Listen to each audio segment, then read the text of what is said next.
All right, thanks everybody for joining. My name is Scott Heist, hosting your weekly free training Thursday. Today's session is going to be an Ask Us Anything session. We got a lot of positive feedback on the last one, so we figured we would do that again. Just keep in mind, this session is on the Abacus Law, the front office portion of the program. We'll be having an Abacus Accounting Ask Us Anything, where you'll be able to ask questions about billing and accounting. That is on the 26th. So don't forget to sign up for that one if you want to ask any questions about those topics. Just by show of hands, can everybody see my screen? I just shared my screen out. Please click the little hand raising button there if you can. All right, perfect. Thank you all so much. And I can assume that since you raised your hands, you can obviously hear me. So we'll go ahead and get started. We did get a few questions via email prior to today's session. So I'm going to address those first while everybody else is entering in their questions into the chat box. I also have my colleague Amanda on the line as well, and she's going to be reading those questions off to me. So while I'm addressing these emailed questions, please go ahead and start entering your questions into the chat box there so we can get those lined up. The first question that I received via email prior to today's session had to do with generating reports. And specifically, the report was needing to show multiple attorneys that have handled cases over X amount of years, okay? So it's basically the number of cases that each attorney has had over the last, 5 years or so. So this is a date report where you're basically going to have to use a date field, obviously, in your query, and it's going to be a less than or greater than type of operator when you're creating that report query. So the first step is obviously to go into your reports menu, and you do that under File, Reports.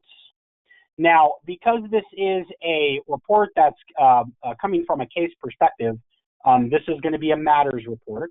So go ahead and choose matters.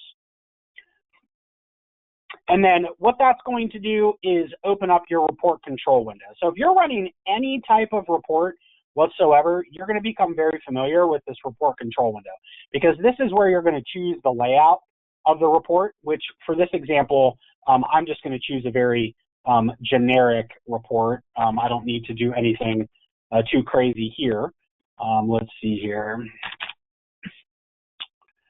We'll just do a basic, see if there's just a basic matters report here. Matters list, that's a good one. Just keep in mind, all these different reports that you see in my list, you may have some of these, okay, depending upon the specialty versions that you have. So, feel free to snoop around in here and take a look at what some of these reports show you. But I'm just going to choose a matters list as my report layout. And I believe that just basically shows me the name of the matter, the attorney it's assigned to, and the date it was opened and the date it was closed, okay? But the important thing here about this question is, there's some specific details about what needs to occur in order for a matter to show on this report, right? So it has to be all 8 attorneys, and it also has to be cases handled over the last 5 years. So that means 2 things. We need to query the attorney field, okay? And we need to query the opened field. Okay, so what I would do is I would actually go into my query manager to create this report, because this is going to be one you have to create from scratch. And then click the add button. And these are the same steps you would do for any custom query that you're creating, by the way. When you click that add button, you're going to need to give your query a name. So I'll just call this one 8TTY, 8 attorneys. Okay, and I'll say matters opened 5 years, okay? Down here, this gray line, okay, this is our expression line. And this is where we determine the logic for our actual expression. So if you double click on this gray line, that's going to open up your expression editor. And now you just want to start creating the logic behind your query. So remember I said there's 2 fields, right, that go into this person's request. The first one is the attorney field. Now, if the firm has all 8 attorneys, which it looks like they do, it's 8 total attorneys, then you can actually do something very simple with the attorney field. Obviously, you have to choose the field. from your field list. So click that little arrow and then find the attorney field. There it is. And then the comparison is where things can be real easy for this particular example, because what I can do is I can just say attorney field is not empty. Okay? Because every case that we have, really there should be an attorney assigned to it. So I could do that. Okay? And that will eliminate the need to have to do a bunch of or statements, and or statements inside of my expression. So I'm actually just going to say attorney field is not empty. Okay? And as long as I say that, and as long as there is a value in that attorney field, then I'm good to go. So I can click done.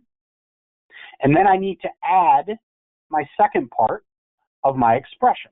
Okay? So I would say add. And it's going to ask me, how do I want to combine the previous condition with the next? And that's going to be an and. Okay, let's talk about this for a sec. In this particular example, it has to be all attorneys and it has to be cases handled over the last 5 years. So both of these things have to be true. The case has to be assigned to an attorney and it also has to be within the past 5 years.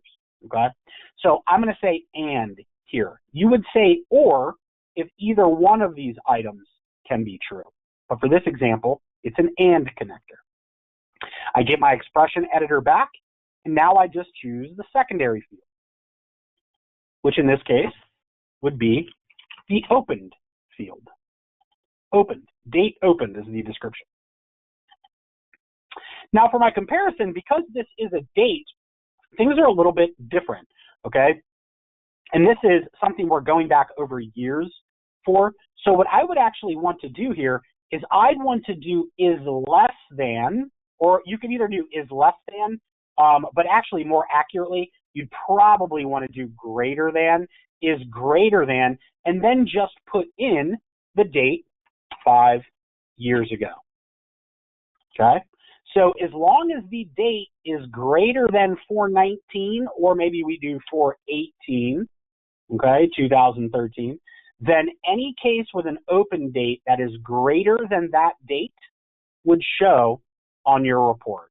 So essentially, this is exactly what your expression should look like if you're trying to find all of the opened cases assigned to your attorneys over the past 5 years.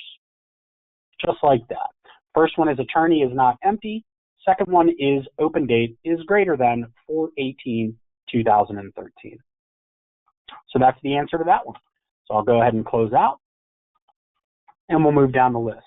How do you create a custom form letter? This is a question that we get quite often. Now, a custom form letter could mean two things. This is a letter that has absolutely no content in it. Like, in other words, it is just a blank document, just like this, okay, and you're going to create it. Or maybe it's a letter that you already use, and it's sitting on your computer, but you just don't use it in Abacus, okay? Either way, the steps are the same, okay? What you're going to do, and I'm actually going to just create some sample text here. I'm going to say, Dear Mr. Smith, okay? And I'm going to say, your matter name is Smith v. State. Thank you. Whoops. Typo. Thank you, Scott Heist. Okay. So this would be an example of, a very basic form letter, obviously. Maybe we have, today's date over here, in the top right or something like that. I can't believe it is the middle of April already. So what we're going to do here on this, okay, if this is a brand new form that you're just now creating, you need to save this somewhere, obviously. So make sure you just save that, on a shared drive, a shared location somewhere. And then your next step is to bring that letter into your forms library. So notice I clicked on my forms library button there. And then it's really just a matter of adding that letter into your tree, okay, into your forms library tree. And you've probably noticed, if you've ever looked around in your forms library, that there is a bunch of buttons across the top, one of which is a green plus button that says add, and the other one is one that says add many. So if you just need to add a single form, you can click the Add button. And if you need to add multiple forms, you can click the Add Many form, okay? Now, and those are those two buttons there across the top. Now, for my scenario here in this question, I'm just going to add my first form here. So I'm going to click Add. That's going to open up my little Windows Explorer here, and I'm going to search. I saved mine on my desktop, but best practice for you is to save it on your shared drive, okay? And then make sure you copy that letter into your library. And this, is, of course, is if you haven't done this yet, okay? And now there's my letter, okay? So my letter is inside of my library. And now what I need to do is I need to customize this to work with my Abacus program so that Abacus autofills this letter. So I'm going to highlight my letter here, and I'm going to click Design. And what this does is it actually invokes my word processor, okay? For most of us, that's probably going to be Microsoft Word. For some of us, it may still be WordPerfect. It works with both, right? So feel free to use either one.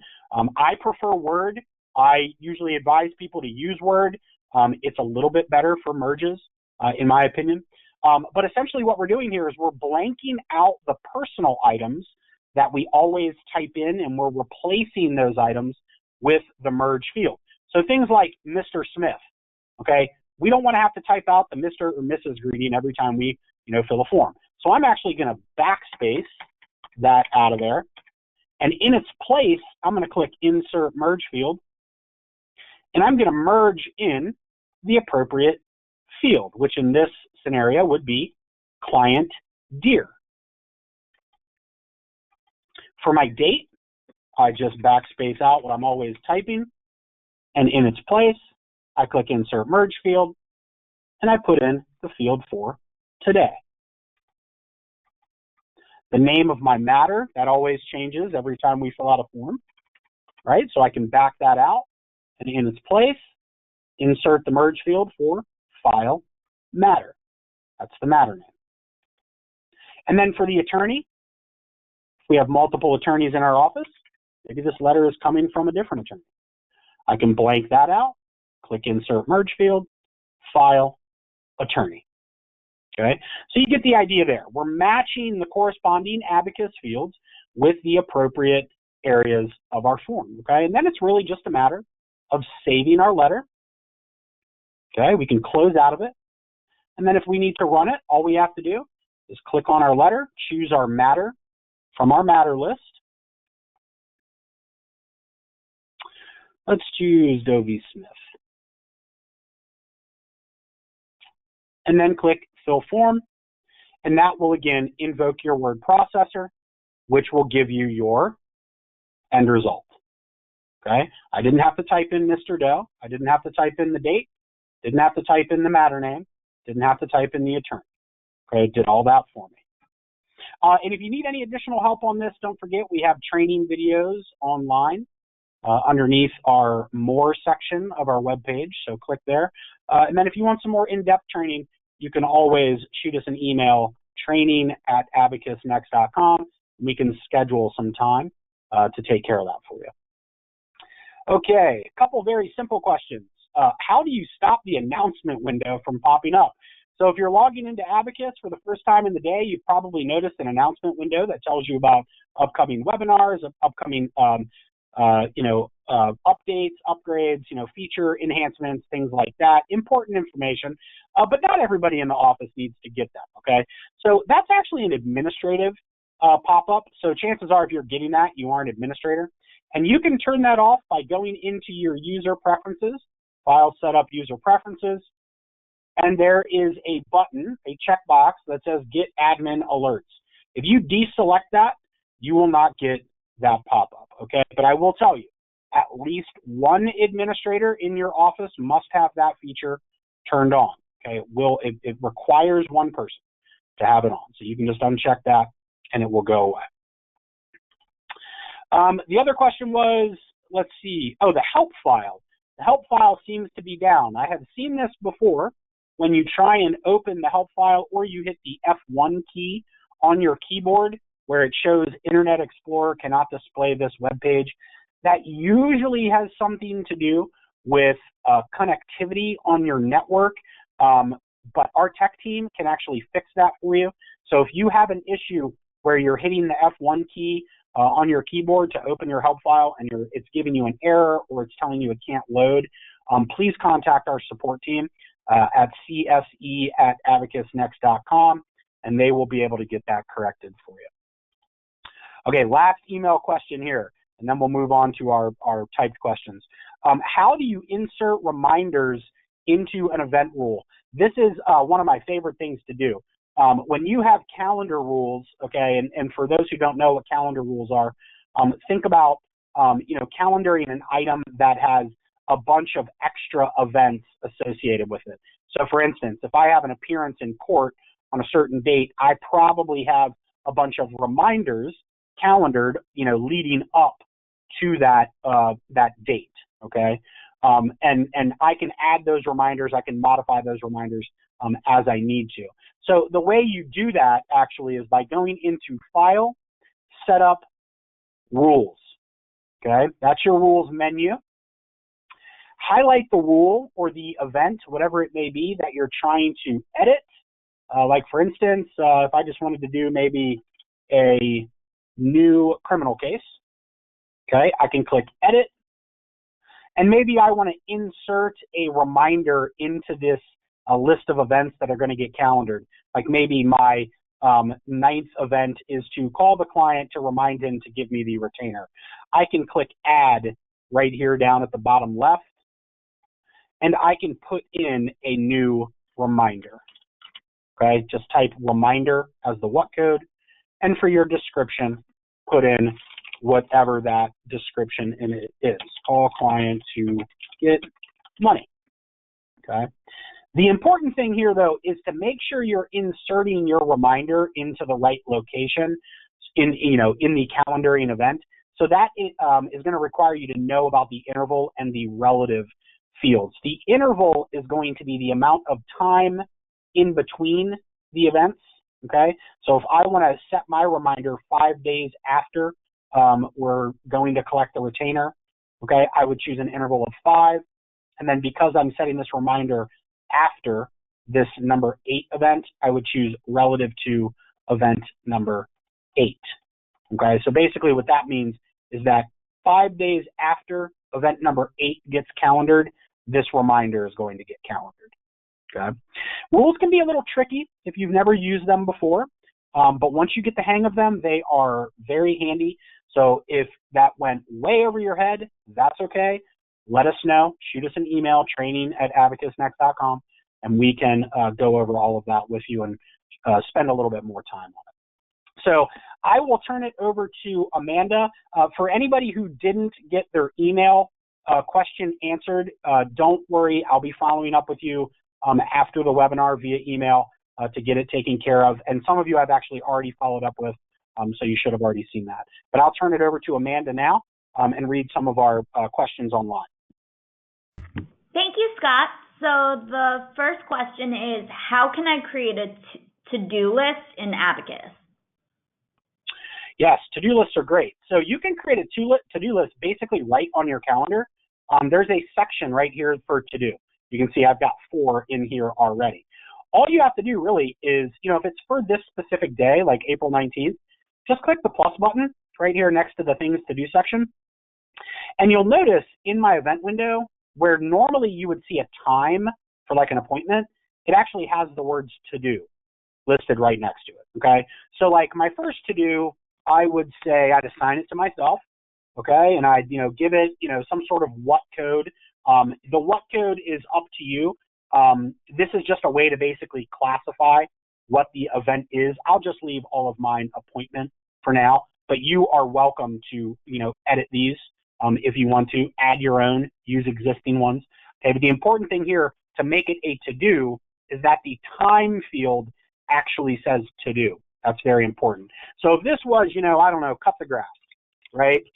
I would make my to-do for cut the grass, and then I would save it. Okay, now that is on my to-do list. Maybe I add another one, okay, in here. And again, time equals to-do. And that's important because what do our to-dos do? For those of us who know, they roll over to the next day, right? So that's the big difference between to-dos and regular events like reminders and appointments, okay? So there we go. I got 2 things there on my to-do list. Cut the grass, do the dishes. I have them on my list. When I complete them, I always want to make sure I am right-clicking on that event and marking it as done. Again, we want to do that because if we don't mark our to-dos as done, then Abacus is going to roll them over to the next day as if you didn't do it, right? If I don't do the dishes, they're still sitting in the sink tomorrow. So you got to make sure you're marking them as done. And for anybody that syncs to Outlook, these will sync over as tasks, okay? So just keep that in mind.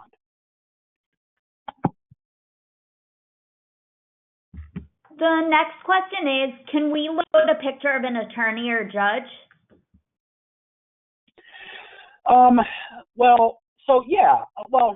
I guess, yes, you could. So there is an option inside of your user preferences, okay, where you can where you can utilize the picture window. Okay, see show picture window.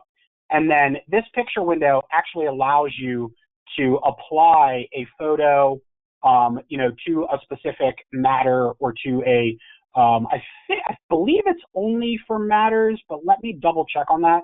You may be able to do that for names as well.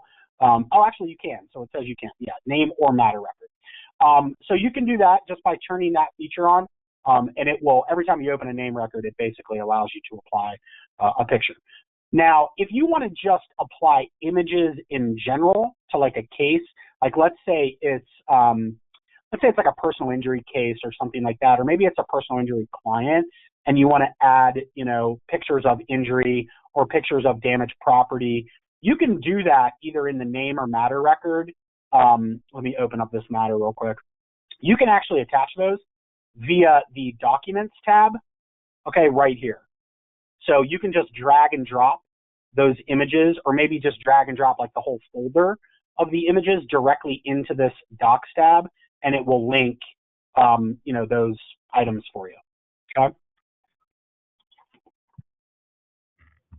The next question is, how do you remove law toolbox reminders on the events calendar as a whole?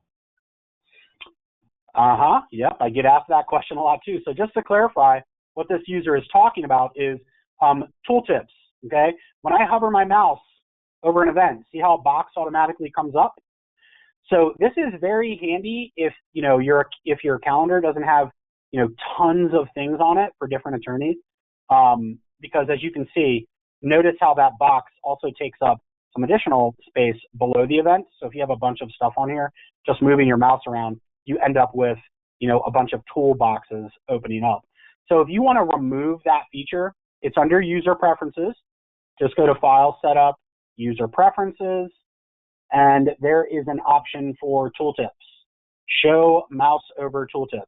If you deselect that box, no more tooltips will show. Also, as a side note, anything you alter inside of this user preference window only affects you.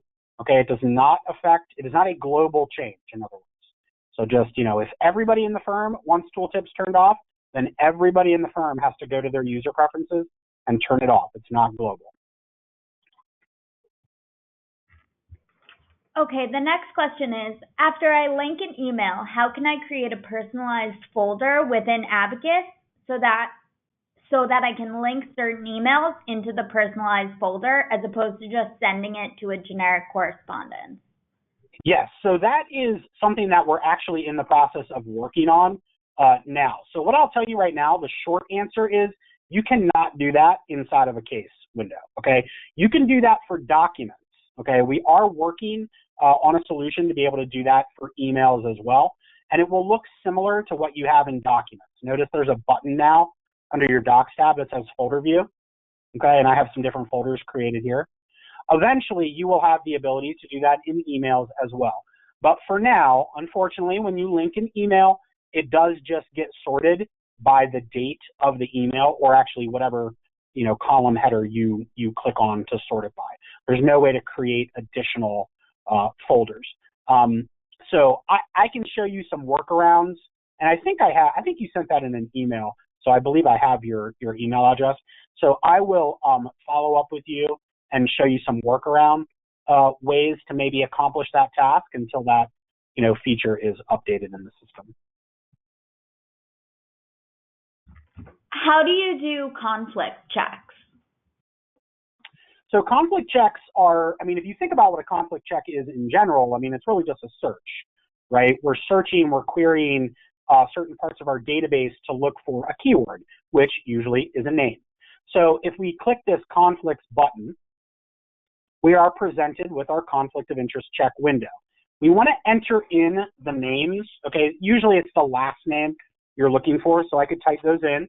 And as you're typing them, just hit enter, and that will add them to your list. You can add as many here as you want. And then once you have your names added, click the run button, and that will search by default 3 places. Okay, and when I say by default, I mean out of the box, it will search 3 places. The name of the matter, the last name field of name records, and it will also search note fields. Okay, so that's the 3 out of the box places it searches. And then if you want to look at one, like for instance, you can see here this bottom one, it hit on the name Jones in the last name field of record number 1004.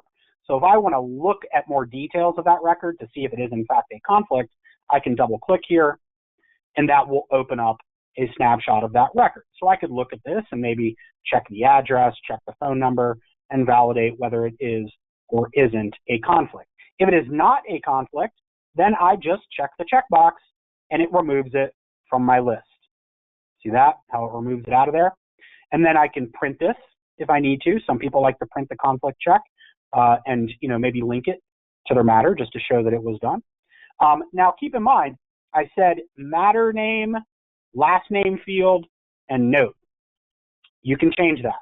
You can, in your setup menu, you can add additional locations to search, okay? And it will allow you to add maybe like the first name field or, maybe the events or something like that, okay? You can do that as well. The next question is, how do I automatically copy an assistant on all emails sent to an attorney? Well, I'm assuming you're meaning emails generated from within Abacus. So if that's the case, I don't know that there's a way, well, I'll have to follow up with you on that because there may be a way to create a quick form that automatically puts the CC in there. But I don't know that there is a way to do that by default, just out of the box. So let me test that out. I think I might be able to find a way for you to do that though. So Amanda, if you could just jot down that person's email information, I'd love to test that out and follow up with them. Yeah, absolutely.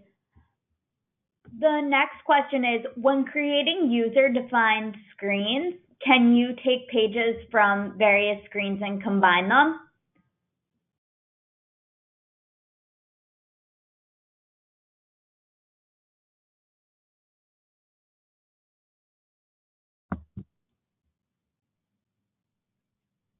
Scott, I think you might be on mute. Oh yes, I totally was. Thank you. So yeah, you definitely can do that. But let's start basic on this for those who don't know about user-defined screens. User-defined screens are basically your custom screens that get applied based off of the case code that you assign to your matters. So if you think about it, if I do divorce and I do personal injury, those are 2 completely different screens, right? I'm going to have on my divorce screen, I'm going to have things like marriage info, date, state separated, date separated, custody information. On my PI screen, I'm going to have, date of loss. I'm going to have, insurance information, adjuster information, things like that. So if we are wanting to take some of the things from some screens and apply them to others, then what we really need to do is clone the screen that we want to copy, okay, by just clicking that clone button, and rename it to be the appropriate screen, okay? So let's say, for instance, this co-defendants tab for my civil litigation matters, that's tab number 7. Let's say I want this to also be a screen in my oh, I don't know, I'll say my employment matter. Who knows? Total example here, unrealistic example, but I think you get the idea. What I would do is I would basically just copy this, okay, by cloning it, and then I would just give it a new name, okay? And my name that I would give it would be my employment matter name. So I would say EMP matter, and my number would be, you know, whatever matter or whatever tab you would want it to be. Okay, don't forget to change your label. Okay, and that would essentially just make that part of that screen now. Okay, so when you look at this, I get a lot of questions about this. When you look at this list of screens that people like to edit and modify, the numbers sometimes throw people off, okay?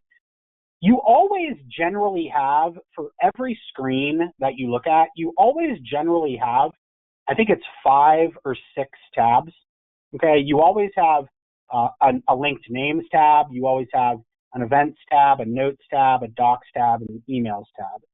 For those of you who have specialty versions or have customized your screens, you probably have additional tabs that are specific to that practice area, like co-defendants or custody or divorce, you know, things like that, or immigration.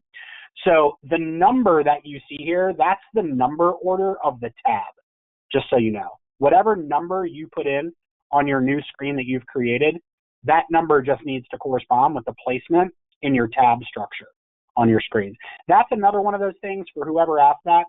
If you're really into modifying your screens, you may want to schedule a specialized training with us to go over that, because, you know, we could spend an hour on, you know, customizing the screens. Okay, I think we just have time for one more question. How do we get alerts on scheduled payments? So the only way to get alerts on scheduled payments is to just kind of create I have a workaround way to do it, okay? If you know that you are going to be setting up a payment schedule when you create the case, then create a rule, okay, based off of your payment schedule, okay? Because there's no way to sync your payment schedule from accounting over into Abacus Law. Maybe that's something that will come in the future, and I can add that as a suggestion to development. But for now, you know, it's kind of on you to make sure you get that calendar. But what I would do is I would create a rule, okay? Call it biweekly payment schedule, or call it monthly payment schedule. And then every time you create a case that's going to go on a payment schedule, and we'll say it's a monthly payment schedule, just kick off that rule, okay? So that way, on your calendar, you know, you automatically have the reminders that are getting scheduled on your calendar for the proper interval. You know, for the Smith case, payment due today, okay, things like that. And it will obviously, based off the rule, calendar all of those on the correct dates moving forward. So the only real way to do that now is to create a rule, you know, specific to, you know, the payment schedule. So, and I could just click add here, and I could actually just create one, you know, call it, you know, payments or something like that, and basically set the rule up, you know, just like you normally would.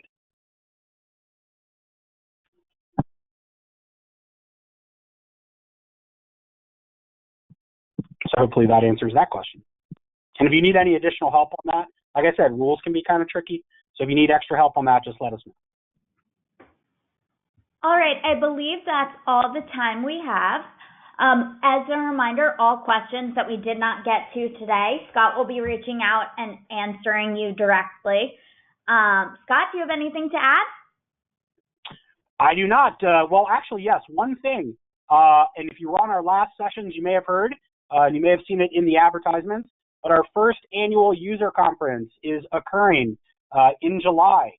So don't forget to sign up for that. It's going to be really, really fun. And I believe it's July 9th, Amanda, is that correct? If you could refresh my memory. Yes, that's July 9th through July 11th in Vegas. Absolutely. And if you want to sign up, or if you want to get further information, just go to AbacusMaximus.com, and you can register, and you can see all the speakers that are going to be there, the keynotes, and I'll be there along with some of my other training colleagues. So it's always nice to put a face to a name with our clients. So feel free to come and learn more about the program and meet everybody. Thank you, Scott. Thank you to everyone for joining us today for this Free Training Thursday. Have a great day.